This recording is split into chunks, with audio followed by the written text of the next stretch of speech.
Hello बच्चों, आज हम लोग क्वेश्चन करने जा रहे हैं वो है बिहार यूनिवर्सिटी बीकॉम पार्ट 1 का फिनेंशियल अकाउंटिंग,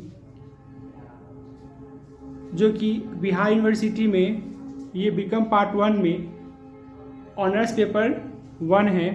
आज हम लोग क्वेश्चन करेंगे ऑनर्स 1 का जो फिनेंशियल अकाउंटिंग है, इसका क्वेश्चन नंबर हम लोग 1 करेंगे। ये जो चैप्टर है, ये चैप्टर का नाम हो गया साझेदारी फर्म का विघटन, मतलब डिसोल्यूशन ऑफ पार्टनरशिप फर्म। तो आइए देखते हैं क्वेश्चन नंबर 1 कैसे बनेगा। देखिए इसमें लिख रहा है क्या कि journal entry, realisation account, capital account and bank account, ये 4 अकाउंट्स आपको ओपन करना है।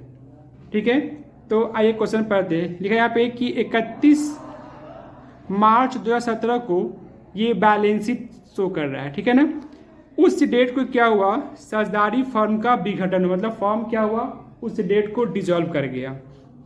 ठीक है, जब फर्म डिसॉल्व किया उस समय जब हम लोग एसेट को बेचे तो स्टॉक से वो कितना मिला 6500, फिक्स एसेट से मिला हमको 28,500, डेटर से कितना मिला हमको 8,000, एक्सपेंसेस ऑन रियलाइजेशन कितना आपका हुआ 1,000 रुपया। फिर इसमें लिख रहा है कि जो आपका लेनदार मीन्स क्रेडिटर जो है उसका पेमेंट फुल्ली कर दिए। फिर इसमें लिख रहा है कि बीमल और श्यामल जो है वो जो प्रॉफिट लॉस है उसको 2:3 के रेशियो में लोग आपस में बांटते हैं। फर्म की पुस्तकों में इनकी पुस्तकों को बंद करने हेतु प्रविष्टियाँ की, मतलब जब फर्म जब क्लोज होगा तो उस समय कौन कौन सा एंट्री पास होगा वह एंट्री करना है। यहाँ लिख रहा है कि प्रविष्टियाँ मतलब जनरल एंट्री करना है। फिर इसमें लिख रहा है कि वसूली खाता जिसको हम लोग बोलते हैं रियलाइजेशन अकाउंट, बैंक खाता मतलब बैंक अकाउंट, और पार्टनर्स कैपिटल अकाउंट बनाना है। तो आइए देखते हैं कि ये कैसे बनेगा। तो सबसे पहले क्या होता है, जब एक फर्म डिसॉल्व होता है तो उस समय हम लोग क्या करते हैं कि जो भी मेरे पास एसेट होता है उस एसेट को हम लोग ट्रांसफर करते हैं किसमें, रियलाइजेशन अकाउंट में। इसके लिए जनरल एंट्री क्या पास होगा आइए देखते हैं हम लोग हैं। तो इसके लिए एंट्री बनेगा रियलाइजेशन अकाउंट डीआर। जो भी आप एसेट देख रहे हैं बैलेंस शीट के डेबिट साइड में, बैंक को छोड़कर बाकी जितने सारे एसेट है वह सब हम लोग 2 करके लिखेंगे। 2 स्टॉक, ये इसको हम लोग बोलते हैं बुक वैल्यू। तो जो भी से बुक वैल्यू होगा उसी वैल्यू को हम लोग ट्रांसफर में करते हैं। तो 2 stock 8,000, 2 debtors 9,000, 2 fix asset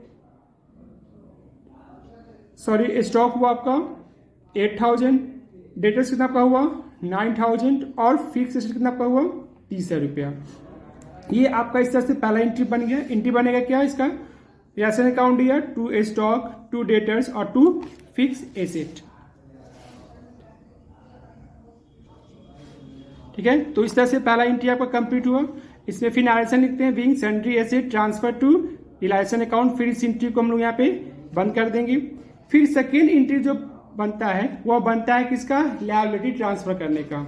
liability में कौन सा लायबिलिटी, जो आउटसाइडर होता है, जैसे इसमें लिखा हुआ क्रेडिटर्स, तो ट्रांसफर क्या होगा, सिर्फ क्रेडिटर्स ट्रांसफर होगा और एक प्रोविजन, जिसकी एंट्री क्या बनता है यहाँ पे है creditors account DR, provision account DR to realisation account. दोनों को जोड़ देंगे तो जोड़ने में कितना पड़ जाएगा, ये 15,500 आ जाएगा आपका। ठीक है, इस तरह से आपका एंट्री नंबर 2 बन गया। अब नंबर 3rd एंट्री जो हम लोग बनाते हैं वो बनाते हैं जब एक फर्म डिसॉल्व होता है और उस समय जब हम लोग एसेट को सोल्ड करते हैं या रियलाइज करते हैं उससे जो अमाउंट रिसीव होता है उसका एंट्री बनाते हैं। तो देखते हैं कि इसमें एसेट कितना रियलाइज हो रहा है वैल्यू। तो यहाँ लिख रहा है कि स्टॉक से मिला कितना हमको है 6,500, वो लिख देंगे। फिक्स एसेट से कितना मिला हमको 28,500, वो लिख देंगे। फिर यहाँ लिख रहा है कि डेटा से कितना मिला हमको 8,000, वो लिख देंगे। इसकी एंट्री क्या बनेगा, bank account DR to realisation account. ये आपका आ जाएगा जोड़ने पे टोटल 43,000। नरेशन लिखेंगे बिंग एसेट सोल्ड या बिंग एसेट रियलाइज्ड। नेक्स्ट, अब जब भी हम कोई एसेट बेचते हैं तो उस एसेट के बेचने पे कुछ ना कुछ एक्सपेंसेस भी होता है। फिर उस एक्सपेंस का एंट्री करेंगे। तो देखते हैं क्वेश्चन में कितना एक्सपेंस दे रहा है। यहाँ पे लिख रहा है कि एक्सपेंसेज ऑफ रियलाइजेशन 1100। यहाँ क्या लिखेंगे हम लोग, realisation account DR to bank 1100, ये एंट्री बन गया। उसके बाद क्वेश्चन में लिख रहा था जो क्रेडिटर्स था उस क्रेडिटर्स का हम लोग फुल्ली पेमेंट कर रहे हैं। फुल्ली पेमेंट ये हुआ कि जितना हम लोग ट्रांसफर किए हैं उसी वैल्यू को पेमेंट भी करेंगे। तो लिखेंगे यहाँ पे realisation account DR to bank 15,000। इसके बाद नेक्स्ट इसमें लिख रहा है कि बैलेंस शीट में जो है वह रिजर्व फंड है। तो इस रिजर्व फंड को भी हम लोग डिस्ट्रीब्यूशन करते हैं, किसके बीच करेंगे, तो जो भी पार्टनर्स फर्म में है। एंट्री बनेगा reserve fund account DR to Bimal's capital account to Shyamal's capital account. इसको बांट देना है कितना में आपको, 2:3 में। तो एक आएगा 1400, एक आएगा 2100, दोनों को जो कितना पा जाएगा 3500 रुपया। इतना कुछ करने के बाद हम लोग बनाते क्या पे रियलाइजेशन अकाउंट बनाते हैं। देखिए बहुत ईजी है बनाना। जो भी आपका एसेट क्योर है वह सब कहाँ चलागा, रियलाइजेशन अकाउंट के डेबिट क्योर, बैंक को छोड़कर। तो स्टॉक है, यहाँ क्या लिखेंगे 2 स्टॉक। डेटर्स है तो लिखेंगे 2 डेटर्स 9000। फिर यहाँ पे क्या उसके बाद आपका है फिक्स एसेट, तो क्या लिखेंगे हम लोग, फिक्स एसेट लिखेंगे। फिर उसी तरह कहाँ पे बनाएंगे, लायबिलिटी में। लायबिलिटी में क्या लिख रहा है, क्रेडिटर्स, तो बाय क्रेडिटर्स। फिर प्रोविजन कितना है 500, तो लिखेंगे प्रोविजन लिखेंगे 500। फिर उसके बाद एक्सपेंस, तो जो भी एक्सपेंस हुआ है एसेट को बेचने पे वह आता है आपका रियलाइजेशन अकाउंट के डेबिट साइड में। तो लिखेंगे टू बैंक ब्रैकेट में एक्सपेंस 1100। फिर यहाँ लिख रहा था कि जो एसेट हम लोग बेचे हैं वो लिखेंगे क्रेडिट क्यों, तो लिखेंगे बाय बैंक अकाउंट ब्रैकेट में एसेट रियलाइज 43,000। ये 43,000 कहाँ से आया है, तो ये जो देख रहे हैं 6,500 स्टॉक वो लिखेंगे। फिर फिक्स एसेट का जो यहाँ पे 28,500 उस वैल्यू को लिखना है। और फिर ये आपका जो लिख रहा है 8,000 उसको लिखना है। सबको जब ऐड कर देंगे तो आपका कितना लगेगा, 43,000 आ जाएगा। उसके बाद फिर जो भी हम ट्रांसफर किए हैं क्रेडिट्स को उसका पेमेंट करना है। क्योंकि क्वेश्चन में मेंशन है कि जो क्रेडिट्स है उसका पूर्ण मतलब फुल्ली पेमेंट करना है। तो बैंक अकाउंट बैंक अकाउंट लिखेंगे ब्रैकेट में क्रेडिट्स 15,000। इतना कुछ करने के बाद ये आपका हुआ डेबिट कॉलम, ये हुआ आपका क्रेडिट कॉलम, दोनों कॉलम को जोड़ लेना है रफली। तो ये कॉलम क्या हुआ डेबिट बढ़ा हुआ, यहाँ लिखेंगे 63,100, यहाँ लिखेंगे 63,100। इसमें से क्या करेंगे, ये जो क्रेडिटर्स देख रहे हैं, ये जो आपका प्रोविजन 500 हुआ और यहाँ पे आपका बैंक, ये तीनों को जोड़कर और इससे माइनस कर लेंगे। डिफरेंस कितना आ गया 4600, मतलब 4600। इस 4600 को क्या करते हम लोग हैं, प्रॉफिट लॉस इसमें में बांट देना होगा। तो यहाँ लिखेंगे to loss on realisation transfer to partners capital accounts Bimal और श्यामल। एक कितना आपका यहाँ पे 1,840, 2,760 ये लॉस आ गया। इस लॉस को हम यहाँ पर दिखा दिए हैं बांट के। अब इस लॉस के लिए हमको यहाँ पे क्या करना पड़ेगा, एक जनरल एंट्री पास करना होता है। उसकी एंट्री क्या बनता है, तो Bimal's capital account DR, Shyamal's capital account DR to realisation account. जिसका जितना लॉस है उस लॉस को हम इसमें लिख देंगे, दोनों को जो है आप लिखेंगे हम लोग DR में।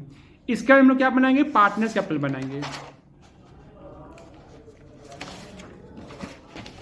ये हो गया आपका फॉर्मेट पार्टनर्स कैपिटल का। यहाँ लिखेंगे पार्टिकुलर्स बीमल श्यामल, पार्टिकुलर्स बीमल और श्यामल, यहाँ पे DR और यहाँ पे CR लिख देंगे। तो सबसे पहले पार्टनर्स कैपिटल बनाते कैसे हैं, तो हमको ये देखना है कि जब फर्म डिसॉल्व हुआ उस समय पार्टनर्स के पास कैपिटल कितना था। देखिए यहाँ बुक में लिख रहा है कि जिस समय फर्म डिसॉल्व हुआ था उस समय पार्टनर्स का कैपिटल यहाँ पे लिख रहा है कि बीमल के पास था 18,000 रुपया और श्यामल के पास था 22,000। तो 18,000 लिख देंगे बीमल में, श्यामल में कितना लिखेंगे 22,000। फिर यहाँ पे जो रिजर्व फंड है इस रिजर्व फंड का भी डिस्ट्रीब्यूशन करते हैं, लिखेंगे बाय रिजर्व फंड अकाउंट, जिसका जितना है वैल्यू उसको लिख देंगे। मतलब इस 3500 रुपया को हमको बांट देना होगा प्रॉफिट लॉस रेशियो में, ठीक है। और बांटने के बाद क्या करेंगे, उसको लिख देंगे। अब फिर हमको वापस ये देखना है कि रियलाइजेशन अकाउंट में क्या हुआ है। तो हम यहाँ पे देख रहे हैं कि रियलाइजेशन अकाउंट में पार्टनर्स के बीच में क्या हुआ है, लॉस हुआ है। तो इस लॉस को भी लिखना होता है पार्टनर्स कैपिटल में। वो कहाँ लिखते हैं हम लोग, है डेबिट में लिखेंगे यहाँ पे टू रियलाइजेशन अकाउंट ब्रैकेट में लॉस 1,840 2760। फिर दोनों कॉलम को जोड़ना है, तो इसमें क्या हुआ कि आपका क्रेडिट बढ़ा हुआ, तो बैलेंस कितना गिरेगा, डेबिट में लिखेंगे टू बैंक ब्रैकेट में फाइनल पेमेंट, मतलब जब फॉर्म डिजॉल्व हुआ उसके बाद जब हम लोग एसेट बेचे हैं तो जो पैसा आया है और पेमेंट करने के बाद लायबिलिटी वाले को कितना बचा मेरे पास है 17,560 और 21,340 से पेमेंट किसको जाएगा, पार्टनर को जाएगा। अब इसके बाद हम लोग बनाते क्या, यहाँ पे बैंक अकाउंट बनाते हैं। देखिए यहाँ लिखेंगे बैंक अकाउंट DRCR। सबसे पहले लिखेंगे बैलेंस शीट में बैंक कहाँ लिखा हुआ है, यहाँ पे लिखा हुआ है एसेट की ओर, लिखेंगे टू बैलेंस BD 12,000। अब हमको ढूंढना यहाँ पे है इलासन अकाउंट में कि बैंक कहाँ कहाँ लिखा हुआ है। देखिए दो बैंक लिखा हुआ है डेबिट में, एक एक्सपेंस के लिए और एक क्रेडिट्स के लिए। तो ये इलासन अकाउंट में कहाँ पे है, डेबिट में है, तो ये बैंक अकाउंट के क्रेडिट में चला जाएगा। यहाँ लिखेंगे बाई रिलायसन अकाउंट, जो भी एक्सपेंस है वहाँ लिख दिए, फिर लिखेंगे बाई रिलायसन अकाउंट ब्रैकेट में क्रेडिट्स 15,000। इस तरह से हो गया। फिर हम ढूंढेंगे कहाँ पे, क्रेडिट की ओर, इसमें बैंक कहाँ लिखा हुआ है, तो यहाँ पे एक बैंक हमको दिख रहा है कहाँ पे, क्रेडिट साइड में, कितना 43,000। फिर इसको कहाँ लिखेंगे हम लोग, डेबिट की ओर टू रिलायसन अकाउंट ब्रैकेट में एसेट रियलाइज 43,000। फिर उसके वापस से फिर लोग पार्टनर्स कैपिटल में ढूंढेंगे कि कहाँ कहाँ पे लिखा हुआ है, तो पार्टनर्स कैपिटल में सिर्फ और सिर्फ कहाँ लिखा हुआ है, डेबिट की ओर। तो किस अकाउंट में है, तो ये पार्टनर्स कैपिटल अकाउंट में है। तो पार्टनर्स कैपिटल कहाँ पे लिखा हुआ है, डेबिट में, तो कहाँ जाएगा ये, बैंक के क्रेडिट में। लिखेंगे यहाँ पे बाई बीमल्स कैपिटल ब्रैकेट में final payment, by Shyamal's capital bracket में फाइनल पेमेंट। और जब दोनों को ऐड करेंगे तो दोनों क्या होगा, ऑलवेज इक्वल आता है, मतलब बैंक अकाउंट का होता है हमेशा इक्वल आता है। और इसका सबसे लास्ट अकाउंट भी जो बनता है, क्या बनता है, बैंक अकाउंट बनता है। ठीक है, फिर हम लोग नेक्स्ट वीडियो कल करेंगे।